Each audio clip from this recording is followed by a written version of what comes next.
Wow, what a nice bunch of people. Here in Lisbon. Can you hear me? I hope that this is rigged properly. I had to take off my dust coat because it might be a bit hot, so there's nothing on this to attach anything to, but I think we'll do it. So, let's have a good old stretch. Hands right up. Let's have a good old stretch. Okay. You probably took in a little bit more oxygen, which is a good thing. So the good news about my talk is it's followed by lunch. So that's the good news. So I've got about 10 minutes, maybe a little few seconds less because we want to do some questions, to talk to you about what it means to be an entrepreneur, what it means to run a business, and we're going to explore that together. I'm not here to give a list of what my prescription for being a good entrepreneur is. I want to explore this with you. So, let's start like this. How many of you here, I don't know that I introduced myself, please forgive me, Donna Jackson. I live in Lisbon quite recently, and I think you'll find out more about me as I go through my talk. So, how many of you have a product-based business? Hands up high so I can see. One, two, three, couple. Okay, so for the rest of you, how many of you are in a service-based situation, or you have a skill which you sell to your clients? So just about all of you. Okay. So by product, I simply mean something you can pick up in your hand. This is a product. But this is also the most amazing promotional tool in the world. People use, I don't know, cups, bottles of wine. You could name it. I mean, it depends on what the budget is, but computers, Apple computers, iPads get given away, all sorts of things get given away, phones. What else gets given away? Umbrellas. Every single time I'm looking for a pen, and I have a beautiful collection of pens, probably you do too, I always land up finding the pencil. The humble pencil. The only thing that's never been improved upon. Everything else has been reinvented, reimproved, made to look more fancy, a pencil. And the beautiful thing is it has your message on it. And I guarantee you, if you just have a tiny bit of money to spend, I don't know how much 200 pencils would cost, but they don't cost a lot. And then the second run will be cheaper. So that's just an idea out there for you to chew over while I'm talking. So, let's look at this thing called entrepreneurship. Over the span of my career, which has been in probably by now, I think 6 countries, I'm by now the person that sits on the panel with all the startups. Those startups could include anything from small financial companies that are offering loans. It could be a new app. It could be a new technology. It could be a new CRM application for client relationship management. It could be a million things. So I've listened to a lot, and by a lot I mean a lot, of people tell me their dream and their business. By the time they get to that stage, they've generally had the idea that they're going to go to the venture capitalists, the dream killers, as I call them, because they're going to sit in front of 10 of us and they're going to be picked to pieces, just like a vulture does when you watch it picking the bones of the kill. Why is this the process? It's the process because I'm always astounded how few people actually have had anybody scrutinize, analyze, or just asked a bunch of friends some questions about their business. So, we live in the age of people like Robbins, Gary Vaynerchuk, my good friend, who believe that it's all about passion. You've got to have passion. Passion. Worry about that, don't worry about this, don't worry about all these things we've been told. Passion. You've got to have a lot of passion. And if you have passion, and how many of us have heard the expression, if you do what you love, you'll never have to work again? How many of you have heard that expression? When I hear that expression, I just literally want to beat my head against the wall for a long time until the pain stops. Because it's not enough. We know that. Having passion is no requisite to choosing the right business and to having success in that business and to lasting in that business. So what do we need? I've only got 10 minutes and I've saved you me clicking through another presentation, which I'm sure you've seen a few of in your life. So you've just got me. That's all you've got. So what do you need if passion isn't enough? Well, my experience has been that if I look at all the young, old, middle-aged, 30-year-olds, X generation, Z generation people who are successful in terms of money, and they're happy, and they're managing their families, and they're not jumping off buildings yet, they have something in common. And so what is that thing that they have in common? And I'm here to say that I think the thing they have in common is most of them are quite driven, but being driven isn't enough because, as somebody mentioned this morning, you can burn yourself out, you can overextend yourself, you can put yourself in a very fragile emotional state because you're just running hither and thither to every shiny light and bauble that you see, and you're trying to please all the people in your life. And you might be transitioning from a job to being your own boss, and everyone says, oh, you're so lucky, oh, that's great, I always dreamed of doing that. And then you've got to try and pacify your friends who say, oh my God, do you know what you're doing? And so their fear gets transmitted onto you. So having witnessed these people who are successful and having had a few businesses myself as an entrepreneur, I would say that the one quality that I can say that they all have is something that's not focused on enough because it's not sexy anymore. We're in the new age of the evangelistic, what would you call them? Prophets who, be happy, be good, be strong, drive, success, do your passion, don't care about anyone else, all of that. But underneath that, you still have to go home.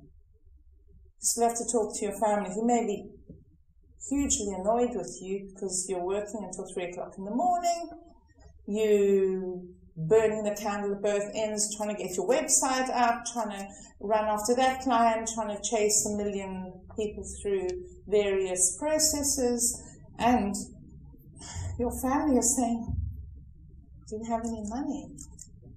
Because the rent's due and the internet hasn't been paid. That's normally the real crisis when the internet isn't working because everything's based on the internet. So here it is. It's a magic word that starts with P.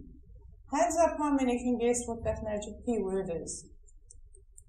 It's not passion. I already said it. Profit. I wish it was. Purpose. Good. It's pretty close. Perspiration. That's good. I like that. I'm loving these P words. I'm loving it. This could be a hashtag. Persistence. I like that. Perseverance. I like that even more. But we haven't got it yet. Perspective, we're still not there. Come on, patience, fabulous. Shall I tell you and put you out of your misery? We don't have a lot of time. Persuasion. It's persuasion. I want you to think about the most crucial decision you made in your life. All of you, different ages, different stages. What's the most crucial decision you've ever made in your life? Somebody give me something. Get married. Okay, great. What did you have to do to get married? Persuade her to marry me. Persuade her to marry you. How many of you have ever been in a job interview? Everybody, I think, at some stage. What did you have to do? You had to persuade them that you're worth taking. You have to persuade your clients every day that they should, because if you can't close a deal, you're dead. You also have to build community, but I don't have time to go into all of that. But persuasion, if you could just focus on that. What are your persuasion skills like? I mean, if you can't give me or anybody you're talking to a 10-line précis of your company and exactly what it does and what the result of that is and the benefit of it is, you can't persuade. And if you can't persuade, you can't sign. And if you can't sign, you can't eat. This is just a fundamental. So, what do I do in my daily life? Well, now I'm busy helping other people set up businesses. I'm busy helping them with all the things that have been spoken about today, like setting up, the process, whatever. But I focus heavily on CRM, the terrible acronym, customer reliant or client relationships. Because you're working with them, you're in a relationship with them, it's like a marriage. So you're constantly communicating back and forth, and they either trust you enough to do whatever you're asking them to do, or to invest in your new startup or your new company, or if you're a PA, that they will trust you with their precious document, or if you're an editor, that they'll trust you, that you'll transcribe exactly what they wanted you to say, or if you're a ghostwriter for books, that you will interpret their dream in the right way. I basically take their dreams, sift them through all the different bottles of sand I have inside my brain, and then what comes out in the end is, okay, this dream, let me help you interpret this dream. I mean, it doesn't have to be realistic. I doubt very much Steve Jobs ever thought that having the biggest brand in the world was realistic, but we have Apple, and Apple's here to stay, even though it's gone through its non-trend stage. So I'm being told I have to wrap up.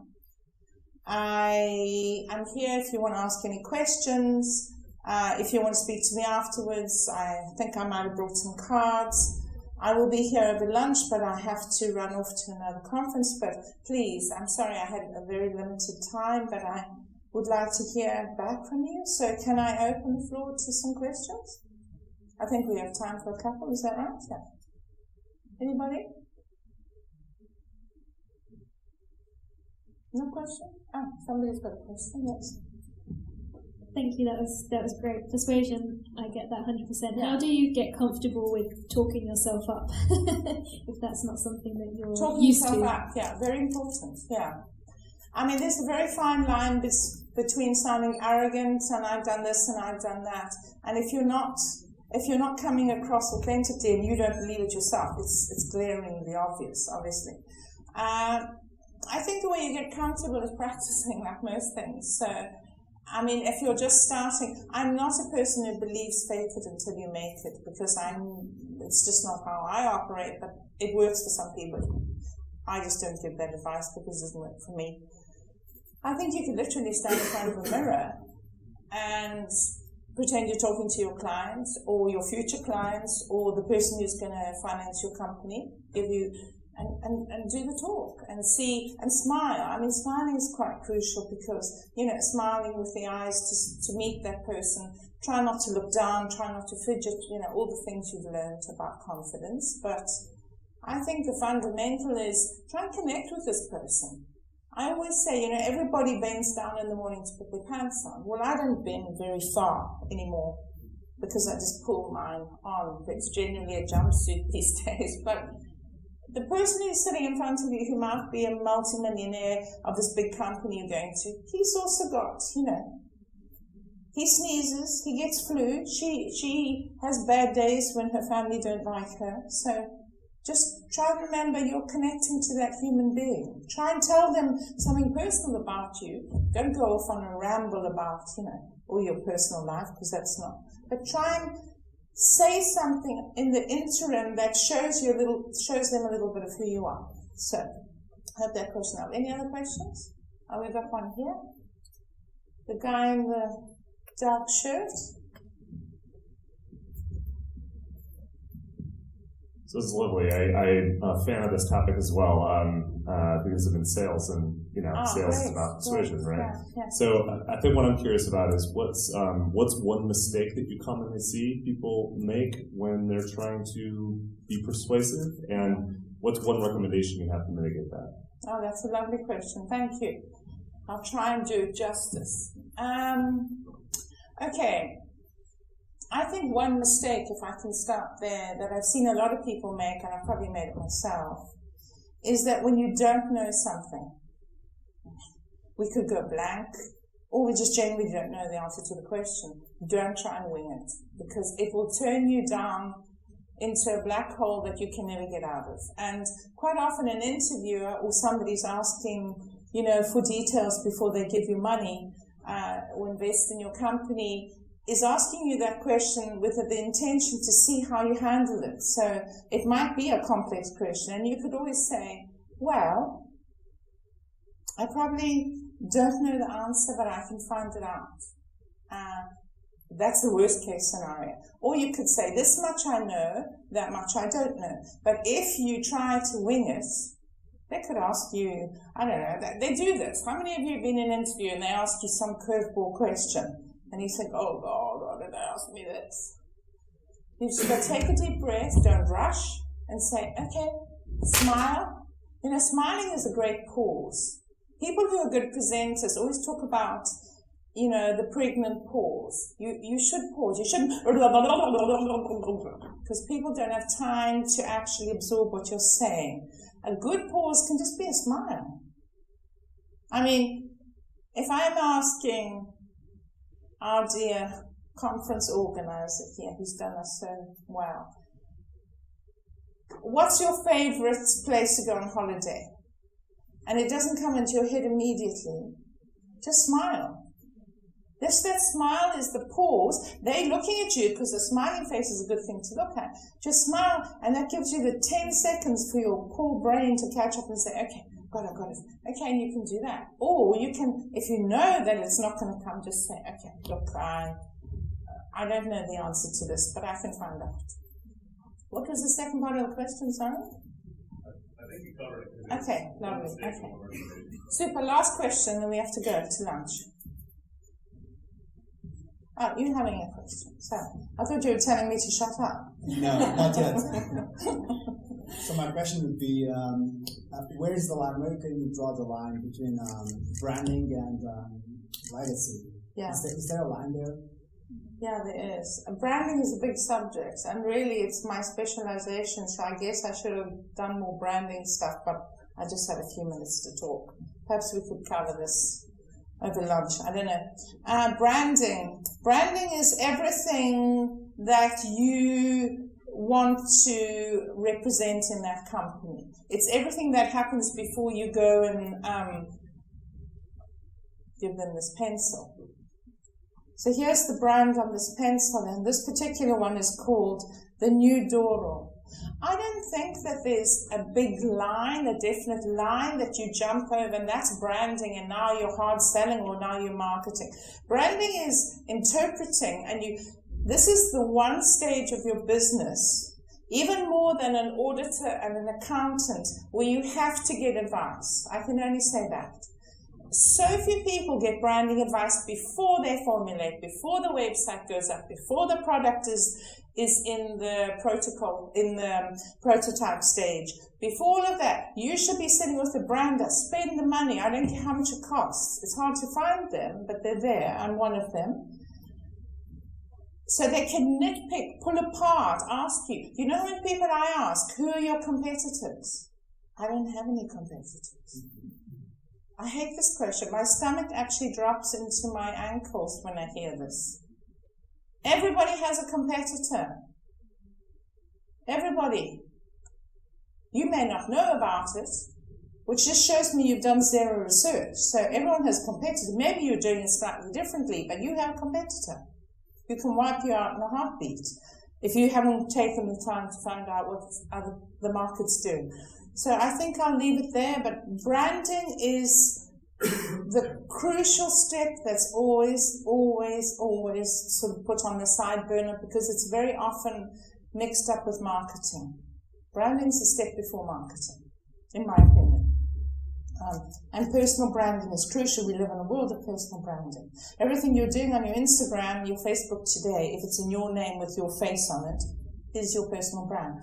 Everything you say, everything you do, everything you tweet, everything you are online can be seen forever. And even if you have a private account, the people you've allowed in that private account get your brand.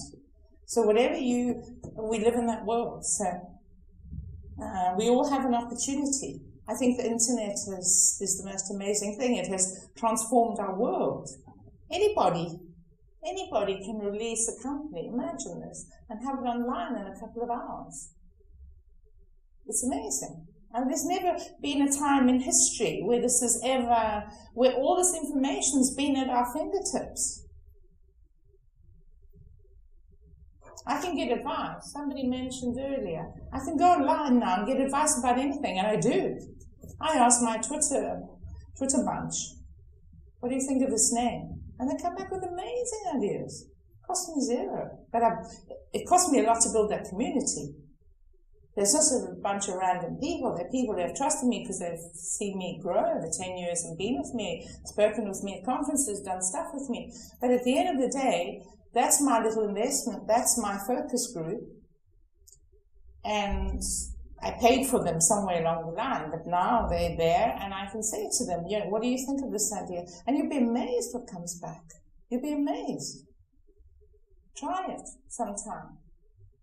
The questions you would have asked today of the different people on stage that have all covered amazing subjects. Automation is something I need to learn a little bit about because I almost went the other way a little bit and tried to be too fluid, too much on the client side and less automation because we had a stage about 10 years ago it was too automated. But automation is crucial. You're one human being, and even if there's 4 of you, some processes must be automated, otherwise you'll just stop doing them because you just will think, why do I have to do this same old email every day? Anyway, I'll leave it there. Lovely to have met you.